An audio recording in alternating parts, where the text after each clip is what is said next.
Saludos, titulamos este vídeo Comprensión espacial y temporal. Tierra geocéntrica toroide, número 17, artefactos reveladores, número 17. Por tanto, este vídeo, al igual que otro anterior, participa de las dos investigaciones sobre el espacio-tiempo y también sobre artefactos. Decir que estamos en situación de confinamiento en el mes de mayo del 2020. Nosotros en este vídeo pues nos vamos a centrar en exponer nuestra idea que también hemos expuesto en otros vídeos sobre el tiempo. De tal manera que consideramos que el tiempo no es una cuestión lineal, sino es una cuestión cíclica. Se sube a un punto y se baja, y esa acción también podemos decirla reinicios o reseteos. Entonces, este es el título que vamos a ir desarrollando en este vídeo. Entonces, hemos dicho comprensión espacial y temporal porque para tener discernimiento, pues conviene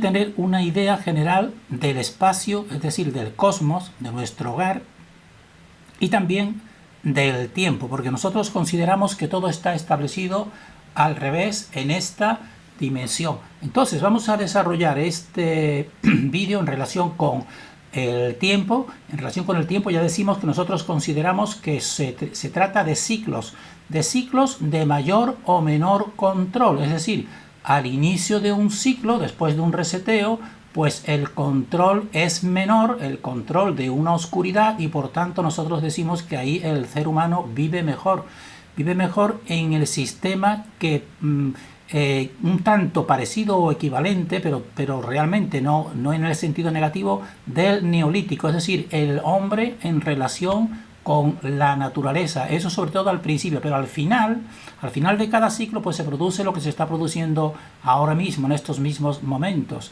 que la oscuridad pues va ganando progresivo terreno, pues hasta llevarnos a una situación en que entonces después ocurre un reseteo, a veces los más frecuentes propiciados por la oscuridad, pero también nosotros consideramos y estamos convencidos de que los más efectivos son los que propicia y realiza la misma fuente, porque precisamente por esos reseteos pues es por lo que todavía en esta dimensión es una dimensión en la que existe un proceso de la luz contra la oscuridad, porque si no fuese esa intervención de una fuente que nosotros decimos original mediante un reseteo natural, pues consideramos que ya habría desaparecido esta dimensión, o mejor dicho, estaría colonizada por entidades de tipo humanoide y animalesco, con el principal humanoide animalesco que sería la serpiente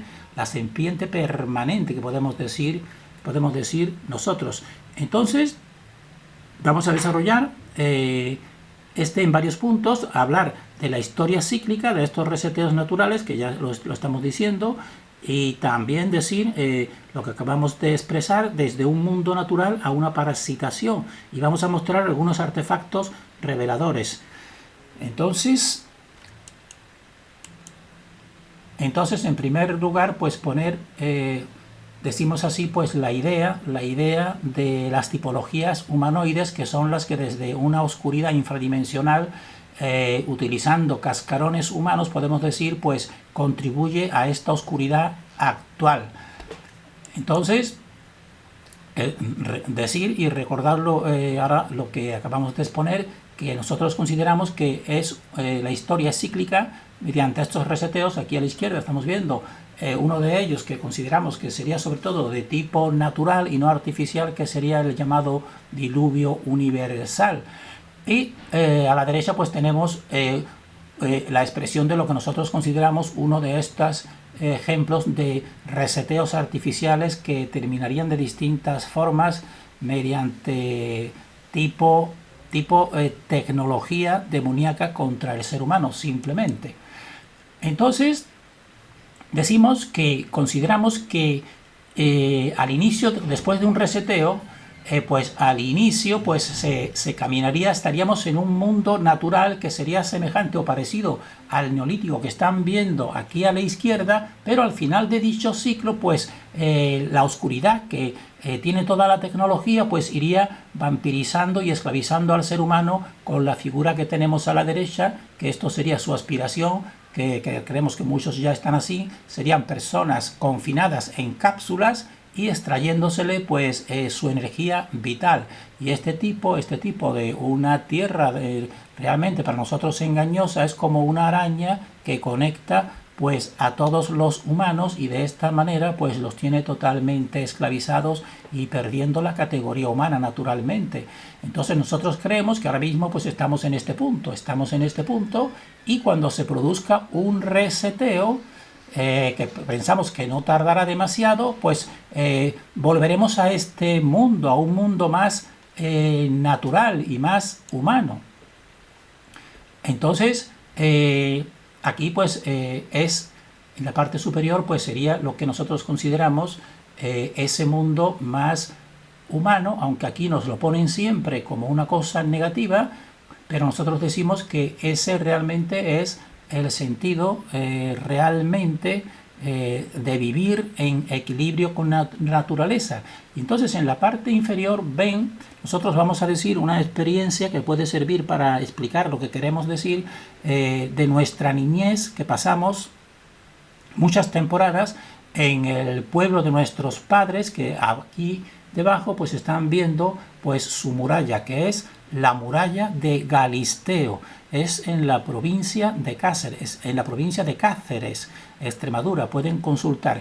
Entonces, ahí también te ponemos esta foto para que vean la gran altura, el gran tamaño de la puerta en comparación con las personas. Eso también es otra historia que no podemos entrar ahora aquí en este momento.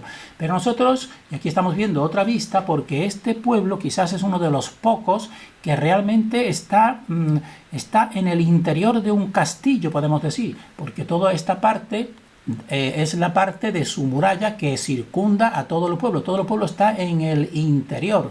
Y aquí lo que están viendo es el exterior, porque esto ya hemos hablado en otro vídeo, que esto sería el Pericutín, donde se realizaban, al parecer, pues ejecuciones públicas, pero fuera del pueblo, podemos decir, porque, como ya decimos, el pueblo está en el interior. Es uno de los pocos pueblos que tiene, quizás el único, que está en de esta disposición. Es decir, es como un castillo enorme, y dentro está el pueblo. Entonces esto lo traemos a colación porque queremos decir que nosotros allí de niños pues vivimos una vida semejante al neolítico, muy parecida, únicamente lo diferente era que también existían, por ejemplo, las hoces para cortar el trigo, pues esas eran metálicas, pero la mayoría de todos los utensilios pues eran elaborados en esparto, viviendo con lana, o sea, de una manera muy natural, sin esa tecnología, y se vivía realmente muy bien. Nosotros recordamos que de niño pues nuestro tío pues nos llevaba a lo que se llamaba la era, y allí había un trillo que es una tabla, y esa tabla pues tenía lo que ahora también en todos los asentamientos neolíticos es abundante, que es el siles. Tenía puesta, dijésemos así, cuchillas de siles, y entonces en el mulo que iba dando vueltas, pasando por encima del trigo, pues así separaba el grano de la paja, podemos decir. Entonces yo me divertía, me lo pasaba bien, pues en ese trillo realmente. Y entonces digo que estamos diciendo esto para establecer que era una vida muy natural, o sea, se iba a los campos, se trabajaba, existían ciertas diferencias, había personas que tenían más campos, pero nosotros recordamos que incluso los jefes, cuando iban a realizar las tareas, por ejemplo, de cosecha, pues ellos iban a la cabeza realmente. Aquí en este pueblo eran los primeros que trabajaban, y después su cuadrilla de trabajadores realmente, y entonces así vivían en contacto con la naturaleza y tenían de todo, se autoabastecían. Y entonces nosotros decimos, esa era una vida muy natural, o sea, existía un contacto muy permanente de las familias, de verse de los familiares de una manera cariñosa. Ahí la gente de esta zona extremeña pues tiene un acento cantarín muy agradable, muy humano realmente. Entonces nosotros decimos que ese es realmente pues el auténtico modo de vida que se debería de retornar, evidentemente. Es nuestra opinión, sabemos que estamos en minoría, por supuesto, pero esta es toda nuestra experiencia. Pero aquí, después de esa niñez, pues con el paso del tiempo, pues todo el campo fue empobrecido y entonces las grandes industrias pues hicieron que muchos de las personas tuvieran que irse a las ciudades tecnológicas, podemos decir así. Familia nuestra, muchos primos nuestros pues tuvieron que marchar porque realmente pues empobrecieron el campo y le dieron valor a los sueldos que daban por ejemplo, en las compañías y para la elaboración tecnológica. Entonces, en San Sebastián, por ejemplo, pues ahí existía una gran industria y muchos de nuestros primos pues han pasado la vida allí trabajando. Y entonces, porque claro, entonces ese es el procedimiento tecnológico que ha culminado hasta aquí, que muchas personas creen que están avanzando, pero para nosotros no es así, sino lo que se pretende, pues como ya estamos diciendo hace mucho tiempo, pues es una robotización total. Entonces, nosotros vamos a presentar artefactos que consideramos naturales después de un reseteo, que serían, por ejemplo, vamos a dedicarnos solamente a dos tipos de artefactos, aunque este tema nosotros tenemos muchísima información y muchísimo conocimiento, un tanto, dijésemos así, poco conocido. Entonces, nosotros distinguimos primeramente los que son artefactos naturales, que podemos decir populares, y también los que son artefactos simbólicos. Los naturales serían como, vamos a tratar solamente los hachas y puntas de flecha, que son de lo más abundante en este neolítico. Entonces, aquí tienen lo que nosotros decimos hachas naturales, son hachas de tipo rústico, que son simplemente pues para trabajar, evidentemente, y que realizan pues realmente pues una vida pues realmente pues fácil, podemos decir. Y entonces estos son, pero tenemos que distinguir dos tipos, porque nosotros hemos sabido y observado que desde siempre, incluso aunque una mayoría, pues esto era, como nosotros sabemos, pues los utensilios normales que se servían las personas para valerse, pues también junto a estos, pues existen otro tipo de hachas que son de tipo simbólico. Y entonces ahí algunos, como vamos a ver al final, algunos pues incluso consideramos que evidentemente pues precisan de tecnología, pero esos son una minoría. Entonces, estos serían todos este tipo que serían los populares.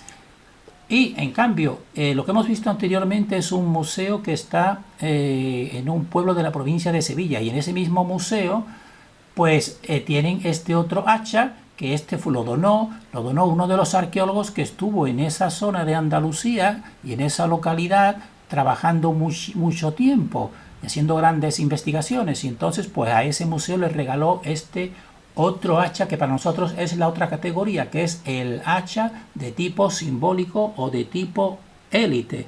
Medirá más o menos unos 15 centímetros, pero esto es en un jade precioso verde, y estos pues evidentemente cualquier persona que tenga algo de sentido común se comprenderá que estos hachas que nosotros decimos simbólicos, pues no están hechos para trabajar, ni mucho menos, sino sobre todo se le ha dado, y en algunos sitios incluso se le sigue dando, pues un valor de tipo como protector o simbólico o espiritual, porque aquí, por ejemplo, estamos viendo en el Museo de Cáceres, pues aquí en el Museo de Cáceres pues existe, no en la sección arqueológica solo, sino en la sección antropológica o de costumbres populares.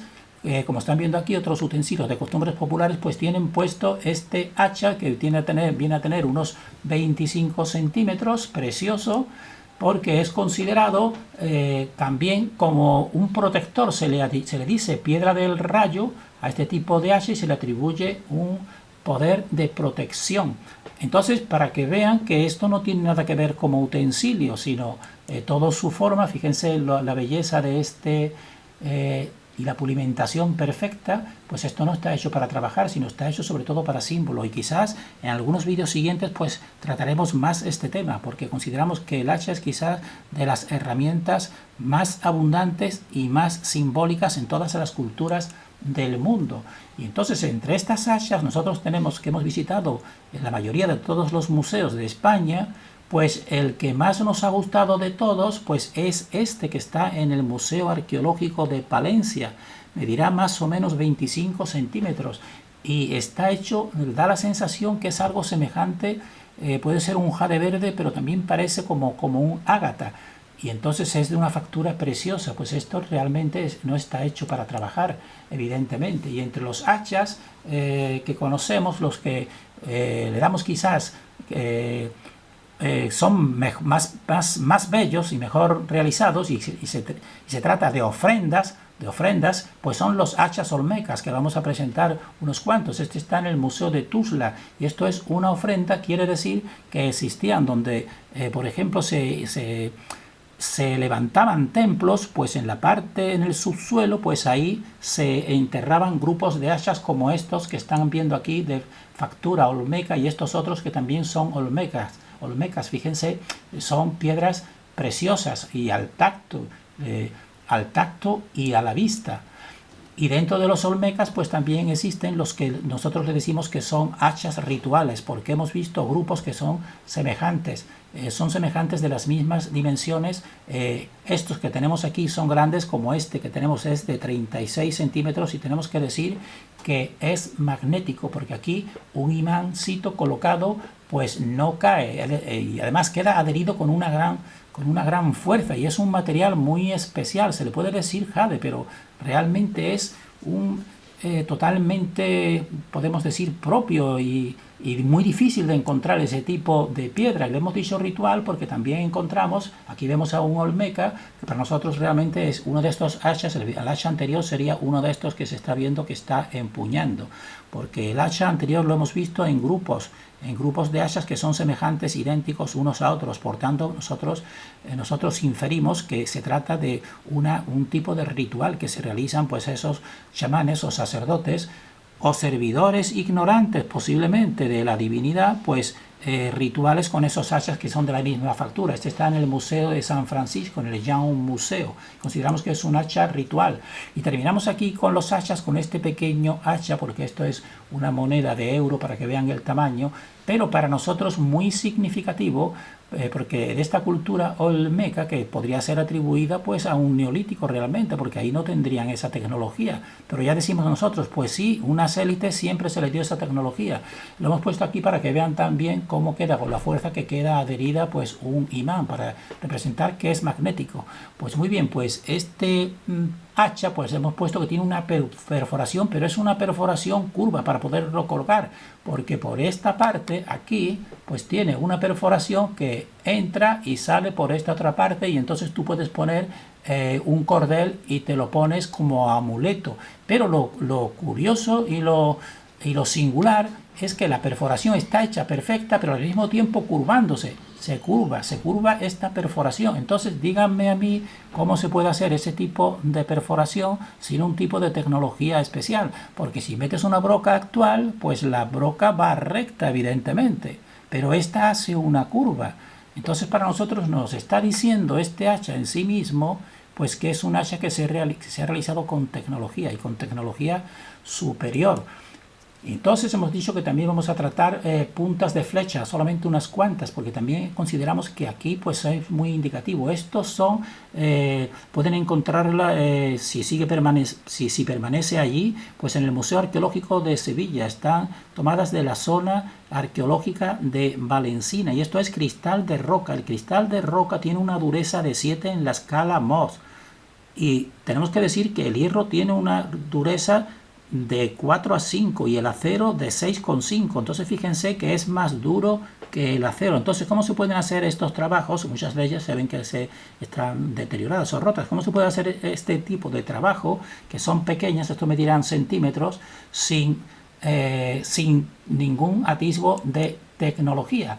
Pero aún más sorprendente, y esto está en una zona que está unida a esa misma, a las mismas flechas que han visto en Valencina, pues pertenece a la localidad de Montelirio, que forma una unidad arqueológica con Valencina, y Montelirio está en la localidad de Castilleja de Guzmán, y entonces ahí existe pues muchos restos y vestigios neolíticos, y entre ellos un dolmen que es de los que tiene un corredor de casi 40 metros. Y entonces lo que nos llama a nosotros poderosamente la atención, incluso más que las flechas de cristal de roca, pues son estas flechas que esto es el arqueólogo oficial, pues nos lo enseñó y nos permitió que nosotros lo grabásemos. Entonces, fíjense esta flecha que para nosotros es totalmente simbólica, porque estos son los alerones y está hecha en sílex, y estos alerones pues impiden ponerla, por ejemplo, en un enmangue para algo, tendrías que romperlo. Esto no sirve para utilizar de modo utilitario esta flecha, esta punta de flecha. Pero lo más sorprendente es cómo se puede realizar en sílex, que el sílex tiene gran dureza, tiene dureza 7, pero al mismo tiempo es muy frágil. Cualquier persona que coja, golpee, bien, rompe el sílex, pero rápidamente se desresquebraja por otras partes. Entonces, ¿cómo se pueden hacer estos alerones? Vamos a verlo aquí otra vez, para que vean junto a los dedos de una mano cómo se pueden hacer los alerones sin que se rompan esto que es finísimo, de qué tipo de percusión para producir este tipo de alerones tan minúsculos, con curvas, y que no se te rompa el sílex. Nosotros conocemos artesanos que realizan flechas muy bien realizadas, pero esta flecha es imposible realizar por ningún tipo de artesano, pensamos nosotros. O sea, para nosotros es un misterio cómo se puede realizar si cualquier persona que coja sílex y lo golpea y vea, por una parte lo duro que es, pero por otro lo frágil que es. Y que vea cómo es posible hacer este tipo de estructura. Entonces, para nosotros esto nos dice que una parte consideramos de élite, tendría que ser así, pues tenía unos procedimientos pues que son difícilmente realizables por cualquier tipo de artesano actual. Y en relación con lo que estamos diciendo, que junto con estos reseteos, que una mayoría pues pasa a un estado inicial en que vive mejor sin tecnología, pero progresivamente empieza la serpiente, podemos decir, a ir conquistando y dándole a sus jefes pues este tipo de dijésemos así, de aparatos en piedra o de artefactos en piedra, pero que denotan sin duda tecnología. Pues aquí tenemos una muestra, porque estos son de tipo en estructuras, en yacimientos arqueológicos muy frecuentes en Escocia, y estos están en el Museo de Oxford, pues este tipo de bolas líticas, que las hay por centenares, pero algunas de ellas, como estas por ejemplo, que te están reflejando los sólidos platónicos, ¿cómo es posible que hace del 3000 antes de Cristo al 2000 antes de Cristo, en esa población neolítica tal como nos la muestran, cómo es posible realizar estos artefactos? Por eso nosotros decimos, siempre hubo una tecnología superior que se daba con cuentagotas pues a sus élites progresivamente. Y aquí ponemos uno de ellos aumentado para que vean, y esto nos llevaría no uno, sino incluso varios vídeos de decodificación, ver, porque esto es un dibujo de una de la piedra de estas esferas líticas de ese neolítico, pero para nosotros que vemos estos símbolos, cómo son las espirales y cómo todo el mensaje que tienen. Aquí, por ejemplo, estamos viendo 3 espirales, cómo lo que están reflejando son las fuerzas del cosmos. Por eso nosotros decimos, esto es no solo alta tecnología, sino alto conocimiento en esa época del Neolítico. Pero ya decimos, solamente una pequeña proporción de una élite o de unos sacerdotes, podemos decir, o chamanes, solamente un pequeño número. Pero ahora en la actualidad es toda la humanidad, toda la inmensa humanidad, la mayoría, pues la que está siendo controlada pues por estas élites con esta tecnología que no es para el bien. Entonces nosotros terminamos aquí y también tenemos que recordar que para poder ver estas imágenes que vamos más adelante a subir, pues nos pueden encontrar en Facebook, que se verán con más definición y con nuestro mismo nombre, pero también si es difícil encontrar ese nombre, pues también en el grupo que hemos dicho ya, ASEO, pues ahí también nos encuentran de una manera más fácil. Terminamos deseando para nosotros y para todos el mayor discernimiento.